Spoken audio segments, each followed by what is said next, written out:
A new campaigning season rises. It is today that we thought very seriously upon the matter of what road our fair nation is set upon.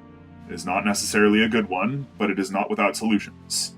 We are set upon by all sides by an international war of commerce, the likes of which our ancestors and forefathers could not have imagined, let alone included in their letters and legislation of old. We face politicians that seem to care only for themselves, and a system wherein people live under a ruler they didn't choose by popular vote. And some say that this ruler is noble, and some say that he is insane. We aren't here to address these claims. That is not our concern. Our concern lies in the division.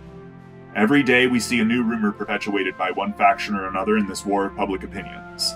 All the while, the rich get richer, and the poor get poorer, as they say. And within the chaos of this day-in, day-out hustle and bustle, we see the lay folk, the honest, hard-working men and women that keep our fair nation afloat, set upon each other like dogs of war by higher parties that would have them see each other as opponents rather than fellow Americans. We think that alone should be considered a tragedy in our nation, wherein we are unique among many nations in the world that we have the right to be so personally invested and involved in our political situation. That so many people are not shouting in the streets about how important this is. Instead, we toil and tear at each other because of matters of religious ideology and racial demographic. Can nobody here see the importance of the situation we have at our disposal? We have the benefit of being able to live in a country where this is even possible. And so many people want this country to be made great again, despite the fact that what made us great in the first place is still alive and well today and has been in this entire time. We, together, all have the freedom to argue, to offend, and to debate, whether civilized or uncivilized, over these sorts of topics. That was what made us great to begin with, and it seems to us that we have retained that greatness, at least thus far. However, we see so much division and hatred and outright malice over such petty things that we can't even notice the advantage that we have over so many others. We aren't looking to get all I have a dream here, because that would be disingenuous. However, we would like to think that this is a nation that can be true enough to itself and its core doctrine to reach across the aisle and hold hands in solidarity as being who and what we are. Americans. Once again, many can agree that we are beset on all sides by an all too real threat to our own status quo. We have a reputation to uphold. We have a world stage to stand at the head of. We have heads to turn and people to wow in order to uphold wherever it's needed. We have a strong stick to carry around for all the soft speech we could and should be using.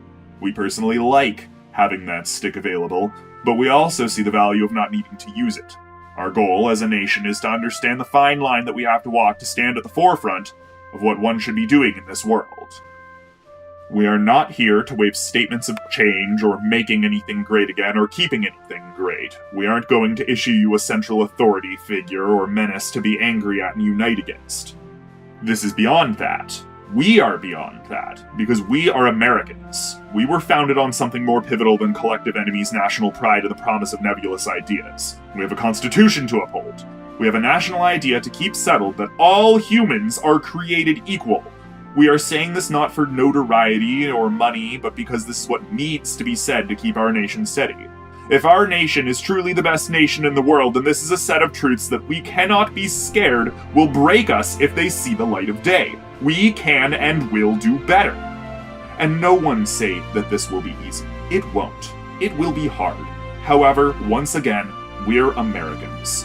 We've always been ready to do some hard work.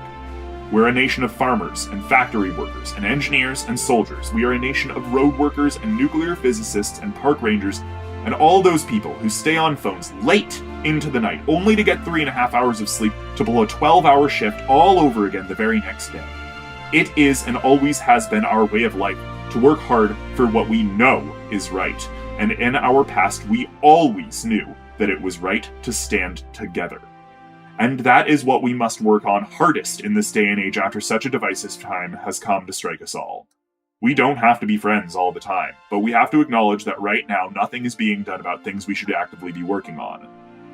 We could be working to clean up the world of garbage that we can all see. We could be making more land for open farming and reservation. We could be restoring the quality American products reputation we once had. We could be looking across the aisle, not for what to hate and to demonize in our opponents, but rather what we have in common.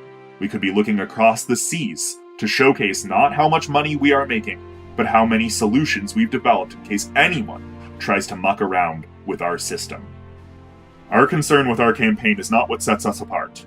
We care nothing to tackle our competitors like this is some kind of prize fight, and the position we are going for is the reward. That is not and never has been our concern. Our concern is to bring our nation together in preparation of whatever the future may hold. We are not here to squabble. We are not here to point fingers. There are those unnamed all around us that would delight in our infighting and polarization. If any of us are smart, and we think that all of us certainly would like to think we are, then we are all here because we think that some things need to be fixed. Just for a couple of terms, let's see if we can point out what all of us agree on that need to be fixed. Let's fix those things first. Let us work together on things that we can agree to work together on. We have a chronic homelessness problem. General poverty is rising in the public eye. Our nation is not the scientific powerhouse it used to be. We're presently working with a refugee crisis all over the world. The average working employee cannot afford to pay their bills alone. We have a runaway corruption problem. We have a highly polarized and divisive socio-political situation encouraging extreme hostility on both sides towards anyone that does not fit that particular side's norm. We're consistently ruled over by strangers who didn't go to our schools and don't work in the jobs they're allegedly overseeing, and don't eat at the same restaurants, or live even remotely similar lives as we do, and regularly exhibit that they don't know or care anything about the people they're leading. All of these are very real problems for our nation that we could be spending our energy on instead of fighting each other in the streets. Being president, being senator, being congressman, being an American. None of that is about fighting and shooting each other down. These jobs should not be about picking fights. They should be about putting in the work to make progressive, proactive solutions. Real solutions to real problems. Who here is American enough to do that work with us? Who here is willing to put someone like that in office? If so, consider putting our name in as your write-in, because we have no interest in money, power, fame, or any of that cliche nonsense. We've seen the illness in the system, and all we want is to remedy it. Our name is David Gray. Stand strong, stand together.